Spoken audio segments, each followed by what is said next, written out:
반갑습니다. 인사 서로 나누실까요? 네, 네, 반갑습니다.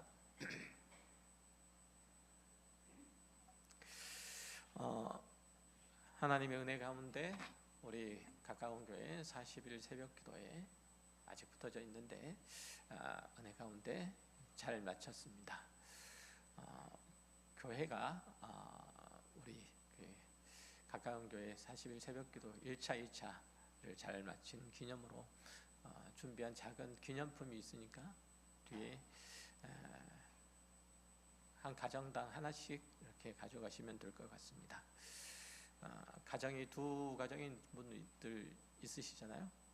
그러면 두 가정은 두 개 가져가시면 되고, 얘가 잘 안 되시나요? 살림이 두 살림이면 따로 가져가시면 된다는 얘기예요. 그러니까 황 집사님 경우에는 두 개 가져가시면 돼요. 집이 두 개니까. 이해되시죠? 그런 식으로 이해하시면 됩니다. 한 가정인 경우에는 하나만 가져가시면 되고, 그래서 살림집이 하나면 하나, 두 개 그렇게 가져가시면 되겠습니다. 그리고 한 가지 40일 새벽 기도가 끝났는데 기도는 우리가 계속 하는 거니까 특별히 기도를 하지 않는 게 죄는 아닙니다. 그러나 손해는 됩니다. 기도를 하지 않으면 손해는 됩니다. 기도를 하지 않으면 죄는 되지는 않지만 죄를 범할 위험성은 더 커집니다. 기도를 하지 아니하면 하나님께서 우리 가운데 늘 역사하심이 함께 하시지만 그 역사하심을 눈으로 보지는 못합니다. 기도해야 되겠죠.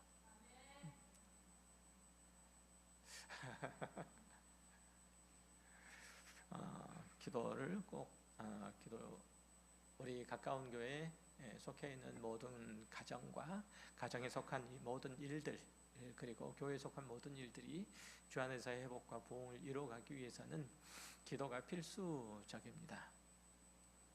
꼭 함께 기도하시길 바라고, 특별히 40일 새벽 기도 기간 동안에 이 모양 저 모양으로 불편하고 어려움에도 불구하고 함께 기도해 주시고 또 힘을 모아주신 모든 분께 감사를 드립니다.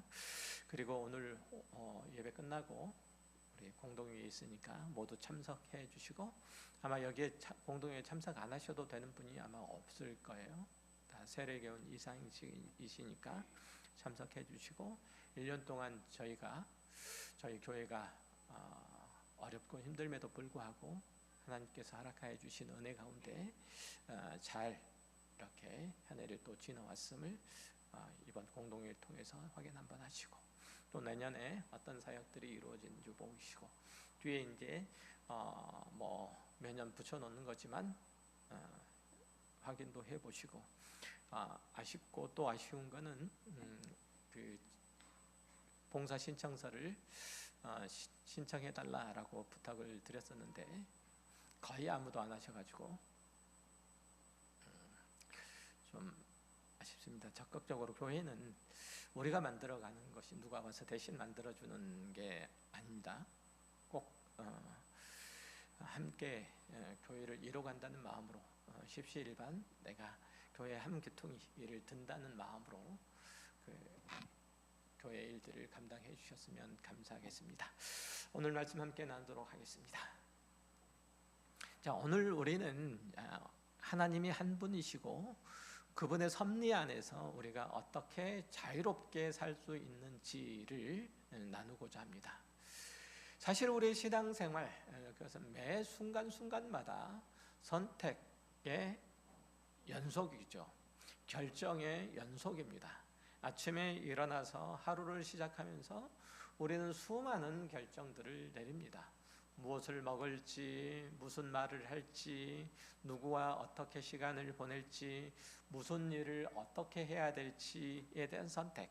이것은 일상의 판단이 아니라 사실 우리의 신앙, 그리고 우리의 신앙의 가치체계, 그리고 우리의 신앙 인격을 사실은 드러내는 행위입니다. 이러한 선택의 순간마다 그리스도에 있는 하나님과의 관계, 또 하나님 안에서 교회의 형제 자매와의 관계, 그리고 공동체에 대한 책임, 이런 것들을 고려해야만 하고 그럴 수밖에 없는 거죠. 그런데 대부분의 경우 우리는 이렇게 하나님 안에서 내가 믿는 바 기독신앙 안에서 모든 것들을 다 선택하고 결정하기보다는 사실 우리의 이익이나 우리의 편리나 자유나 이런 것들을 보면서 선택할 때가 참 많죠. 그러니까 다른 사람들과 똑같은 형태의 선택과 결정으로 그냥 그렇게 지내는 경우가 많다는 거죠. 하나님의 자녀로서 그분께서 기뻐하시는 어떤 결정, 이런 것들보다는 우리의 현실적인 고려가 우선될 때가 더 많아요.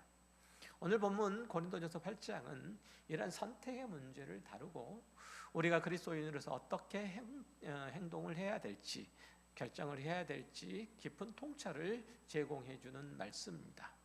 사도 바울이 이 편지를 쓸 때 당시 고린도 교회는 두 가지 입장이 공존했죠.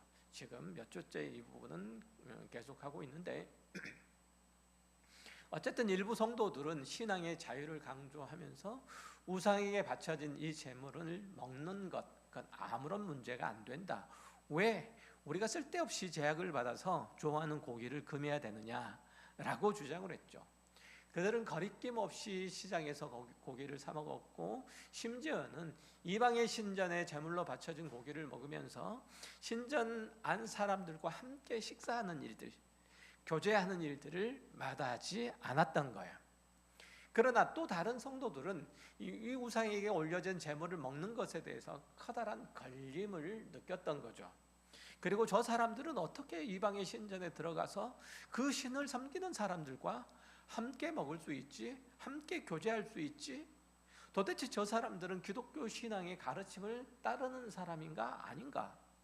어떻게 저런 사람들과 한 교회를 이룰 수 있지? 라는 그런 갈등, 그런 어떤 불협화음들이 있었던 거예요.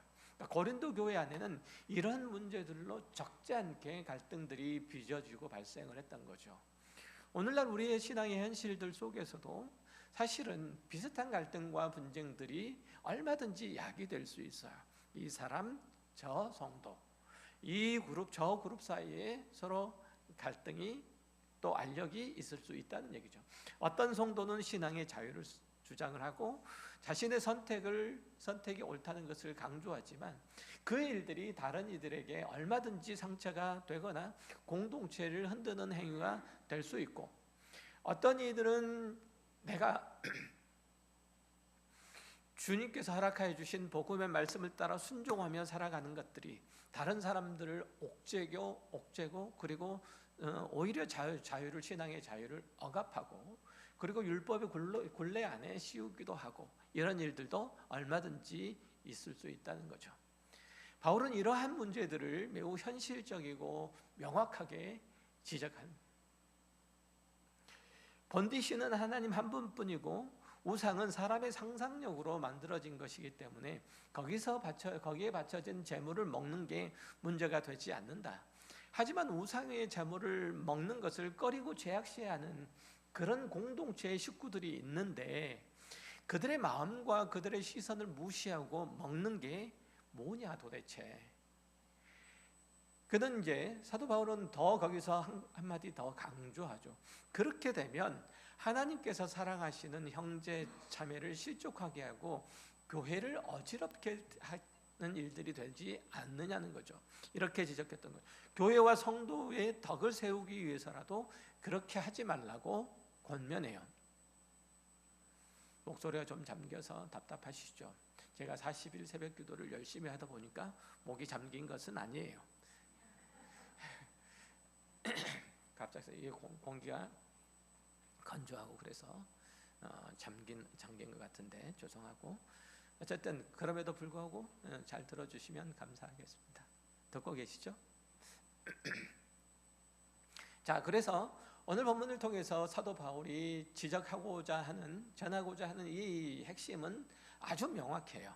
4절에서 말하는 바와 같이 그러므로 우상의 제물을 먹는 것에 대하여는 우리가 우상은 세상에 아무것도 아니며 또한 하나님은 한 분밖에 없는 줄을 아노라. 우리가 믿는 하나님은 유일하시고 다른 신은 아무것도 없는 거예요. 모든 그리스도인은 한 분 하나님을 믿고 살아가죠. 그렇죠? 안 그런가요? 사람도 별로 없는데 반응도 없으면 심심하잖아요. 자, 그 말의 의미는 단순히 한 하나님만이 주님이시다라는 일종의 단인신론을 넘어서 그 하나님이 우리의 삶뿐만 아니라 온 세상 모든 만물을 통치하고 주관하시니 우리는 그의 백성으로서 그분을 기뻐하는 삶을 살아야 한다라는 그런 의미예요. 다시 말해서 우리의 존재 목적이 유일하신 하나님 한 분만을 향해야 한다는 거예요. 그 외에 다른 어떤 것을 하나님 외로 올려놓을 수 없다는 그런 의미에서 유일하신 하나님이에요. 그러니까 내가 유일하신 하나님을 섬긴다라고 하는 것은 어떤 의미냐면요, 한 분 하나님을 섬긴다라고 하는 의미 이상 내가 다른 어떤 것들을 하나님이라는 분 위에 올려놓을 수 없다는 거예요. 그런 의미에서 유일신이에요. 돈도 그 하나님 위에 올려놓을 수 없고 내 명예도 내 체면도 다른 어떤 것들도 그 위에 올려놓을 수 없다는 의미에서 유일신을 섬기는 거예요. 이해되셨나요? 우리가 유일하신 하나님을 섬긴다는 것은 바로 그런 의미예요. 우리의 생사화복을 주관하시는 분이 내 노력과 내 수고와 내 헌신이 아니라 내가 열심히 하면 나의 생사화복이 달라진다. 그 모든 것들이 하나님, 유일하신 하나님께 있다라는 의미에서 우리는 유일신을 섬기는 거예요. 그래서 우리는 유일신을 섬긴다고 할 때 그런 의미를 갖게 됩니다. 실제적으로. 자, 그런데 성경이 가르치는 하나님은 이렇듯 한 분 하나님이시지만 성부, 성자, 성령 세 위격으로 존재하시는 점을 또한 헤아릴 필요가 있어요. 그러니까 한 분 하나님이 세 위격으로 계신다는 거죠. 삼위일체 하나님이라고 보통 얘기를 하잖아요. 그래서 본문 6절을 보면 사도 바울은 그러나 우리에게는 한 하나님 곧 아버지가 계시니 만물이 그에게서 났고 우리도 그를 위하여 있으며 또한 한 주 예수 그리스도께서 계시니 만물이 그로 말미암고 우리도 그로 말미암아 있느니라라고 말하죠. 그러니까 이것은 단순하게 하나님께서 한 분이신만을 강조하는 게 아니라 그 한 분 하나님 안에서 세 위격이신 하나님이 조화를 이루고 역사하신다는 것을 볼 수 있어요. 즉 하나님의 단일성과 그리고 삼위의 구별됨이 서로 충돌되는 것이 아니라 구원의 역사 속에서 완전히 일치를 이루고 있다는 점을 드러내고 있는 거예요. 좀 어렵다라고 생각이 들 수 있지만 그렇게 생각하지 마시고 간단하게 좀 생각을 하셔도 돼요. 사도 바울은 하나님 한 분 외에 다른 신은 존재하지 않고 한 하나님이 행하시는 일들, 그것은 단지 한 목적, 한 방향을 향할 수밖에 없다는 그런 의미에서 한 분 하나님을 강조하는 거예요. 그리고 그 목적은 성부의 구원 계획, 성부 하나님의 구원 계획과 그리고 성자 하나님의 중보 사역 그리고 성령 하나님의 그 구원에 적용하심이라는 삼위일체의 사역, 그러니까 우리를 구원하여 하나님의 자녀로서 온전케 하시는데 하나님의 사역은 그렇게 한 방향, 한 목적을 향하고 있다는 의미에서 삼위일체 하나님이시라는 얘기예요. 그러니까 이 세 위격의 하나님께서 서로 사랑하여 연합하여 한 몸을 이루시고 구원사역, 한 구원사역을 성취하기 위해서 일하시니 그게 삼위 하나님은 곧 오직 한 분 하나님이시다라는 의미예요.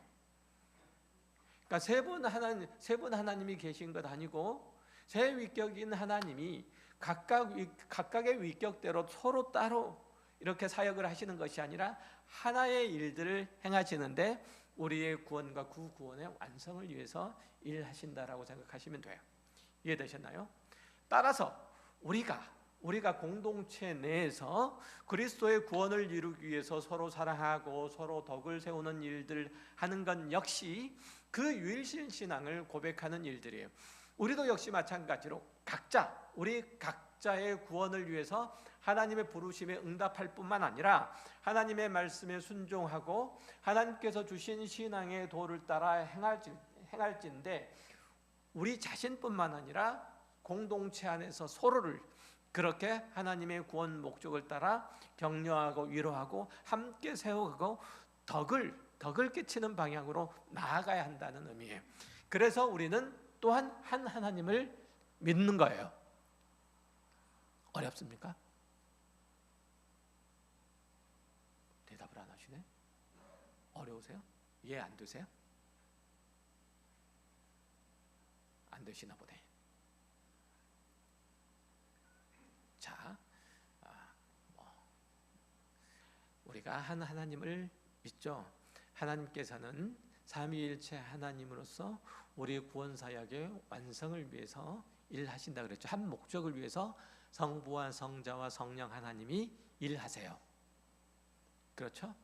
우리 공동체 역시 하나님께서 부르심의 그 구원의 목적을 따라서 각각 하나님의 부르심의 목적을 따라서 자기 구원을 위해서 수고하고 애써야 될 뿐만 아니라 공동체를 서로 세우는 일들을 애써야 된다는 거예요. 삼위일체 하나님께서 한 구원을 위해서 일하시는 것처럼, 우리 구원을 위해서 일하시는 것처럼 우리 공동체 역시 그것을 위해서 일해야 된다는 거예요.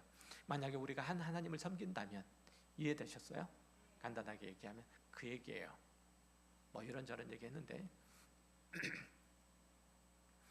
어쨌든 우리의 존재 목적, 그것이 바로 다 하나님을 닮고 그 영광을 위해서 사는 것이기 때문에 우리는 다 하나로 하나님을 섬기는 자로 우리가 교회생활, 신앙생활을 함께 가야 된다는 거예요.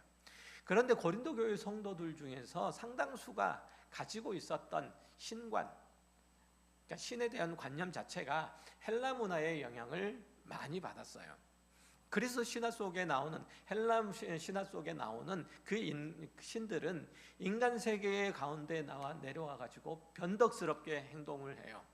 인간은 그들의 비위를 맞추기 위해서 제사를 드려야만 했던 거죠. 그러니까 헬라의 신들은 분명 힘도 있고 능력도 지닌 존재로 묘사되지만 그들의 행동은 마치 감정 조절이 안 되는 사춘기 청소년처럼 그렇게 충동적이기도 하고 유치하기도 해요. 그리스 신화를 보면 그렇잖아요. 다들 읽어보셨잖아요. 그 대표적인 경우가 제우스잖아요. 그는 그리스 신화에서 최고의 권력을 지닌, 능력을 지니고 있는 신이에요. 근데 자신을 제어할 수 있는 것은 운명뿐이라고 얘기를 하죠. 심지어는 아버지 크로노스를 몰아내고 그 자리를 오를 만큼 절대적인 권세를 지닌 존재로 제우스에 대해서 묘사를 해요. 그러나 이런 능력에도 불구하고 그의 성품은 굉장히 불안정해요. 진노하면 천둥과 번개를 일으켜서 번개로 전쟁을 일으키기도 하고, 여성 편력으로 많은 여신들과 그리고 인간 여성들 사이에서 자녀를 낳는 이런 행동들, 이런 거는 경박하고 난잡하기 짝이 없잖아요. 참으로 어처구니 없고 터무니없는 그런 얘기들이에요. 굉장히 지저분하죠. 이런 신들의 얘기는 역사와 문화를 초월해서 모든 사회에서 공통적으로 나타나는 인간의 종교 심리학적인 특성을 잘 반영해주고 있어요. 이 신들에 대한 얘기들 자체가, 그러니까 통제할 수 없는 자연의 힘 앞에서 불안을 느낀, 무력감을 느낀 인간이 제사를 통해서 자기 운명을 지켜보려고 하는 그런 행위들, 그 행태는 조금씩 다르더라도 그 본질적인 내용은 매우 흡사해요. 그 자연을 다스리는, 그 자연을 움직이는 어떤 신적인 존재가 있는데, 그 신적인 존재를 비율을 잘 맞춰야 내가 그 자연을 통해서 뭔가를 얻을 수 있다고 생각을 했던 거예요. 산에 가면 산에다가, 그리고 바다에 가면 바다에다가, 바다에 사는 신에게, 바다를 주관하는 신에게, 산에 사는 산을 주관하는 신에게 잘 보여야 그것으로부터 뭔가를 얻을 수 있다고 생각을 했던 거예요. 수틀리면 내 목숨도 부지할지 모른다고 생각해서 그걸 잘 다스려야만 한다, 잘 구슬러야 된다고 그렇게 생각을 했던 거예요. 저 어릴 때만 해도 보면은 그 바닷가 마을에서 풍어제를 지내는 모습을 가끔 볼 수 있었어요. 지금을 생각해 보면 그들이 신에게 드리는 간절한 기도의 내용, 이건 잘 되기를 도와달라라는 것보다는 많은 부분에 있어서는 방해만 하지 말라라는 성격이 더 짙었어요. 그러니까 인간의 눈에 보이지 않는 힘과 권세를 인간은 두려워해요. 그리고 스스로 통제할 수 없는 상황에서 불안을 느끼는 그런 경향들이 인간에게는 있잖아요. 그래서 사람들은 자신의 필요에 따라서 자기적으로 신들을 만들어내고 그 신들에게 비는 거죠. 그러니까 이런 행위들은 인간의 필요와 그리고 불안을 반영한 거고, 인간이 만든 신에게 인간 스스로가 종속되는 그런 구조를 보여주는 거예요. 이해되세요? 그러니까 이 스스로가 신이라고 하는 존재를 설정해 놓고 그 신이라는 존재에게 굴복함으로써 종속되는 거예요. 그 인간의 불안함을 무언가에게 맡기는 구조죠. 그러나 거룩하신 하나님은 우리가 통제할 수 없는 상황에서도 변함없이 선하시다는 사실이에요. 이게 다른 신들과 다른 점이에요. 하나님을 우리가 통제할 수 없습니까? 있습니까? 통제할 수 없잖아요. 그렇죠? 우리가 통제할 수 있나요? 우리가 어떻게 할 수 있는 분이 아니에요. 그럼에도 불구하고 우리가 하나님을 향한 신뢰는 여전해요. 언제 어느 순간에도. 그렇죠? 우리를 사랑으로 인도하신다는 사실들에 대한 기대는 항상 그래요. 변하지 않죠. 본문이 말하는 지식보다는 사랑과 덕을 세우는 데 수고하라는 이 권면은 이런 하나님에 대한 경험적인 이해에서 나온 거예요. 성경이 하나님을 아버지라고 표현하는 것은 그분의 사랑과 공급과 인도하심, 그리고 우리를 바르게 세우시기 위하여 징계하는 것까지 포함한 그 인격적 성품을 가장 친근한 관계 속에서 드러내기 위해서 아버지라는 표현을 쓰고 있는 거예요. 이는 하나님께서 멀리 계신 그 추상적인 존재가 아니라 계획된 교육과 지도 속에서 마치 자녀를 그렇게 양육하듯이, 성장시키듯이 우리를 돌보시고 바른 길로 인도하시는 그런 분이시라는 거예요. 그러니까 인간이 가지고 있는 신관들, 종교적인 관념들 속에서 만들어내는 신들은 비를 잘 맞춰야 돼요. 그렇죠? 그래야 우리가 뭐라도 얻어먹을 수 있어요. 하나님은 그런 분이 아니시라는 거죠. 이해되셨나요? 목소리가 이래서 잘 못 알아듣시는 건가? 자, 마태복음 7장에 보면 하나님은 이렇게 설명을 해요. 제가 읽어드릴게요. 9절부터 11절. 너희 중에 누가 아들이 떡을 달라 하는데 돌을 주며 생선을 달라 하는데 뱀을 줄 사람이 있겠느냐? 너희가 악한 자라도 좋은 곳으로 자식에게 줄 줄 알거든 하물며 하늘에 계신 너희 아버지께서 구하는 자에게 좋은 곳으로 주시지 않겠느냐? 하나님은 다른 신들처럼 까닭없이 진노하고 변덕을 부리시거나 당신의 필요를 채우시기 위해서 사람을 괴롭히는 존재가 아니라 오히려 좋은 것을 주시는 아버지와 같은 분이라는 거예요. 이것은 타락한 인간이 만들어낸 신에 대한 관념과는 굉장히 많이 다르죠. 두 번째로 성경이 말씀하는 하나님은 창조주시라는 점에서 모든 우상과 구별돼요. 하나님은 이 세상에 의해서 제한받거나 종속되지 않고 오히려 그 세상을 그분의 주권 아래서 통치되고 있는 거예요. 헬라의 신들이 권력이나 상황에 흔들리는 그런 존재로 묘사되는 것과는 달리 하나님은 세상 권세 밖에 계세요. 그 모든 권세자들을 소유하시고 다스리시는 분이 하나님이세요. 그러니까 인간이 만든 신들은 결국은 세상의 조건에 의해서 영향을 받지만 하나님은 그 위에 계시는 하나님이세요. 우상은 인간의 필요에 따라서 만들어진 것이기 때문에 그 필요가 사라지면 그 존재 이유도 함께 사라져요. 이해되세요? 잘 들으셔야 돼요. 어렵지 않아요. 잘 들으시면 어렵지 않아요. 자, 인간이 필요에 의해서 만들어진 그 신들은 당연히 인간이 필요가 사라지면 그 신들의 필요도 사라지게 돼요. 그 존재 이유가 없는 거예요. 예를 들어서 바닷가에 사는 사람에게 용왕이 필요할지 몰라도 그가 바다가 싫어서 산속으로 들어갔어요. 그래서 산속에 들어가서 살기로 하면 더 이상 용왕이 필요하지 않아요. 그렇죠? 대신 산신령이 필요해지는 것과 같아요. 이런 인간의 상황이 변하면 우상도 쉽게 교초되는 것, 그게 인간의 관념 속에 있는 신관이에요. 자, 예를 들어서 내가 바닷가에 산을 살다가 산으로 이사를 갔는데 그때 하나님 안 계십니까? 필요 없습니까? 이게 다른 거예요. 오늘날 한국 교회의 위기는 그런데 바로 이 지점에서 나타나요. 바로 이 지점에서 성도들이 더 이상 하나님을 찾을 필요성을 못 느낀다는 점이에요. 삶이 나아지고 형편이 어려워졌다는 이유로, 즉 다시 말해서 바다에서 산으로 이사 갔다는 그 이유로 하나님을 찾을 필요를 못 느끼는 거예요. 우상이잖아요.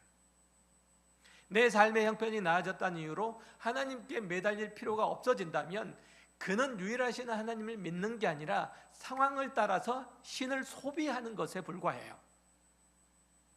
배부르고 등이 따뜻해서 하나님을 찾지 않는 성도들의 신앙 현실은 그들의 삶이 하나님 나라가 아니라 세상에 뿌리를 내리고 있다는 아주 분명한 증거예요.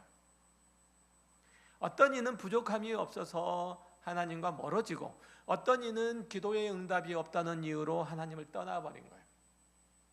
이것이 한국교회의 현주소잖아요. 한국교회 가난한 성도가 100만이 넘는데요. 이게 한국교회의 현주소예요. 그러나 하나님께서 우리를 구원하신 이유는 바로 그런 세상으로부터 우리를 건져내시기 위함이서요. 그러니까 우리는 더 이상 세상의 조건 아래서 머무르는 존재가 아니라, 거기에 지배를 받는 자가 아니라 하나님의 성품을 담는 자, 그분의 영광이 나타나는 존재로서 우리예요. 하나님의 영광이 누구를 통해서? 여러분을 통해서 나타나도록 부르심을 받으니까 여러분 그리스도인이에요. 하나님의 능력이, 하나님의 권세가 바로 누구를 통해서? 그 자녀들인 여러분을 통해서 나타나도록 부르심을 받으니까 여러분이라고요. 하나님이 어떤 분이신지, 따라서 우리의 삶의 목표와 가치, 그것도 사실은 세상에 있지 않고 하나님 나라에 있어야 되는 거예요. 그럼에도 오늘날 교회가 세상의 힘을 과시하고 세력을 넓히고 권력과 재물을 나누려고 하고 그런다면 결국은 섬기는 하나님을 마치 우상처럼 만들어버리는 것과 똑같아요. 우리가 어떤 하나님을 믿는데 그걸 마치 우상처럼 그렇게 팽개치고 말아요. 그래서 기독교가 아무리 유일하신 창조주 하나님과 예수 그리스도를 외쳐도 세상이 꿈쩍하지 않는 거예요. 세 번째로 우리가 기억해야 될 사실이 뭐냐면, 우리는 하나님을 위해서 존재한다는 뜻이에요. 이건 진리예요, 진리. 본문 6절에서 보면 만물이 그에게서 났으며 우리도 그를 위한다라고 선언하잖아요. 하나님은 모든 존재의 주인이시고 권위세요. 그 모든 존재 안에 우리도 포함돼요. 그러니까 모든 세상의 것들은 하나님에 의해서 창조되었고 그분으로부터 나지 않는 것은 하나도 없어요. 그분이 모든 창조 세계의 질서를 부여하셨고 가치를 매기셨어요. 우리 인간 역시 그분의 지혜와 능력 그리고 거룩한 목적을 위해서 존재하도록 부름을 받았어요. 다시 말해서 하나님이 우리의 필요를 채우기 위해서 존재하시는 것이 아니라 우리가 하나님을 위해서 존재하는 거예요. 그렇다고 해서 우리가 하나님을 기쁘시게 하기 위해서 존재하는 것 아니에요. 우리는 왜 어떻게 존재한다고요? 웨스트민스터 신앙고백서 제1번이 뭐죠? 인간의 목적, 모든 인생의 목적이 뭐예요? 하나님을 기뻐하고 그분을 영원토록 즐거워하는 거야. 사람된 목적이에요. 어떻게 한다고요? 하나님을 기쁘시게 한다고, 기뻐한다고요? 기뻐한다고. 하나님을 기뻐하는 존재. 다시 말하면 내가 하나님이 기뻐하시도록 내가 알랑방구를 끼고 이렇게 하는 존재가 아니라, 딸랑딸랑하는 그런 존재가 아니라 하나님을 기뻐한다고요. 하나님이 어떻길래 하나님을 기뻐해요? 하나님이 나를 기쁘시게 한다는 얘기잖아요. 그렇죠. 그냥 하나님이에요. 우리가 믿는 하나님은 그것과 그래서 우상과 구별되는 거예요. 하나님을 기뻐하는 것. 그러니까 어떤 이는 어떤 가정에서는 아버지가 집에 딱 들어오면 자녀들이 거실에서 엄마랑 같이 놀고 재미있게 있다가 아빠가 딱 문 닫고 들어오는 순간 마치 바퀴벌레처럼 싹 자기 방으로 들어가는 집에 있는가 하면, 지방에 있다가 아빠가 딱 오셨다, 아빠 왔다 그러니까 막 아빠 찾으러 거실로 그리고 현관으로 달려 들어오는 가정이 있잖아요. 자녀들이 어느 쪽이 아빠를 기뻐하는 걸까요? 어느 쪽이 아빠를 즐거워하는 걸까요? 전자잖아요. 그렇죠. 그거예요. 하나님이 어떤 분이시라는 얘기예요. 그죠? 그렇기 때문에 우리가 하나님을 기뻐하는 게, 그렇게 하나님 그런 분이시라는 얘기예요. 그래서 우리가 하나님을 위해서 존재한다는 표현이 그런 의미인 거예요. 그러면 이렇게 어떤 이는 이렇게 말하기도 하죠. 그렇다면 인간은 하나님의 목적을 위해서 소모되는 존재냐, 우리가 희생만 하고 아무것도 얻는 게 없느냐, 이렇게 얘기하는 사람도 때때로는 있어요. 우리가 하나님을 위해서 창조되었다 그러니까. 그러니까 성경이 말하는 관계가 아니에요. 인간은 하나님 안에서, 그리고 하나님이 우리의 삶을 이끄실 때 비로소 인간됨의 진정한 가치와 의미를 갖게 된다는 뜻이에요. 우리가 태어날 때 천둥 벌거숭이로 태어나잖아요. 그러나 우리의 육체의 어머니 아버지의 살핌과 도움으로 말미암아 우리가 이만큼 자라는 거잖아요. 아이들이, 그렇죠? 그만큼 자라는 거잖아요.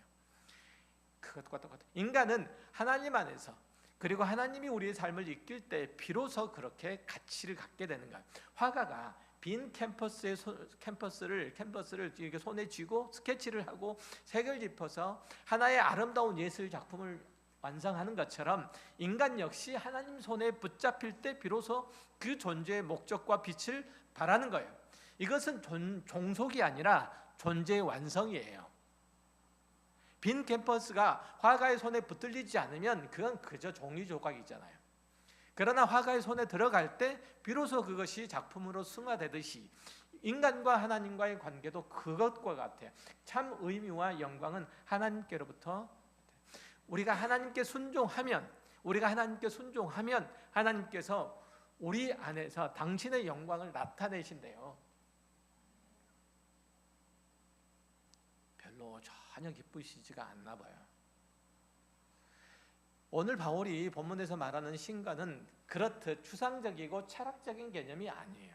그는 현실의 삶 속에서 하나님은 누구신가에 대한 매우 실제적이고 현실적으로 답을 하고 있어요.